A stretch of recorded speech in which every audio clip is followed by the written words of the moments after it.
Hi guys, today we will be teaching you how to play Pétanque. Okay, so first thing first, this is the area for playing Pétanque. So the area cannot exceed the two sidelines. So the two sides, the ball cannot touch the area or not, the ball will not be counted. So this is the playing field for Pétanque. This circle here in the front, this is where the players will be standing to throw the Pétanque. Before we begin, so we have two teams here, so we are on opposite teams, but then now because we only have two people, so we will be on different teams. However, usually you can play with double or three people in one group. That is also fine. It depends on how you want to play it. So for example, how we choose to begin the game is we'll play rock paper scissors, and whoever wins will start first. Okay, rock paper scissors shoot. I think I'm a bit late, but it's okay, so I win, so I will begin first. Okay, so because I won, so I will begin first. I'll begin by throwing this ball. This ball is called the center ball. So wherever I throw this, and then I can follow up because I win, right? So I will start first. I can throw and try to get the ball as near to the center ball as possible. So like that. Then after that, the next team will come and throw their ball. Okay, so the next team will step into the circle and try to throw their ball, their steel ball. Okay, so as can be seen, Xiali's steel ball is nearer than mine. That means that I get to go next.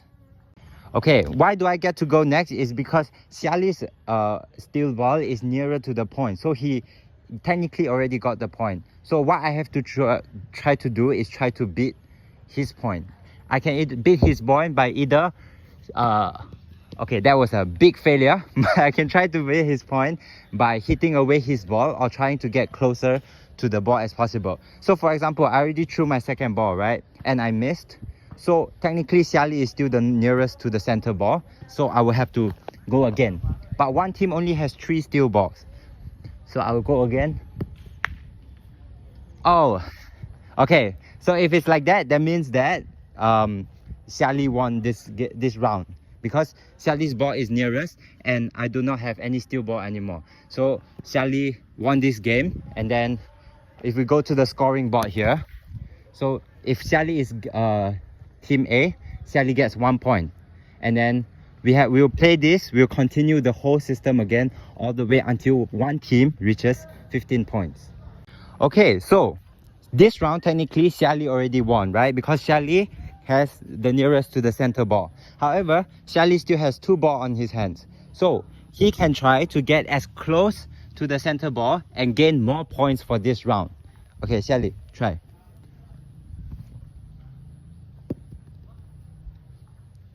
Oh, nice. Okay, if it's this way, oh, you ended it already. If it's this way, that means Xiali gets 3 points for this round, right? Then over here, Xiali will already have 3 points while I have 0. Yes, and then we'll continue the games and then until one team reaches 15 points. That's how we can play this game. Okay, so the playing tip is when I'm throwing the ball here, right? When I'm throwing the ball here, when I want to throw the ball, my legs, both my feet has to be on the floor. So for example, I cannot throw it like that. I cannot lift my leg up and I cannot move my leg while I'm throwing. So both feet are on the floor. Okay, let me try again. So both feet on the floor and I'll throw it like that. Yes. Okay, so usually when we throw, we want to get it as close to the center ball, right? So we can look at his hands here.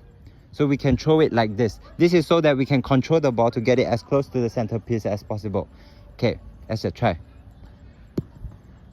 See, something like that, right? That's the first way to throw the ball. That is to control the ball. However, since the enemy ball is closest to the center ball here, so another strategy can be to kick out the enemy ball. So to kick out the enemy ball, we can throw as hard as we want, like this. Okay, this is a bad example because he missed, but then it's okay. So usually we will try to kick out, we will try to hit this other ball to make sure that it gets further away from the center ball. Then we will continue so that we can try to get as close as possible and win the points for this round. Okay, so how to win the game, the most important part. How to win the game. So in one round, we can either get 1 point or up to 3 points, right? Because one team only has 3 balls. So we will continue until one team reaches 15. So for example, we can keep playing this game until one team reaches 15. So if every round I only win 1 point, 1 point, 1 point, 1 point, 1 point, then we can play for like 15 games, something like that.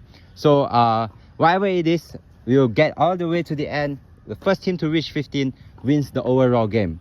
So usually people play like around 10 or more rounds. Yeah, I think people play more than 10 rounds just for one game. Okay, so for the first round, the person who will start first is the person who wins the rock, paper, scissors, right? Then what happens after the first round? So in the second round and the third round following, the person who will start first is the person who wins the previous game.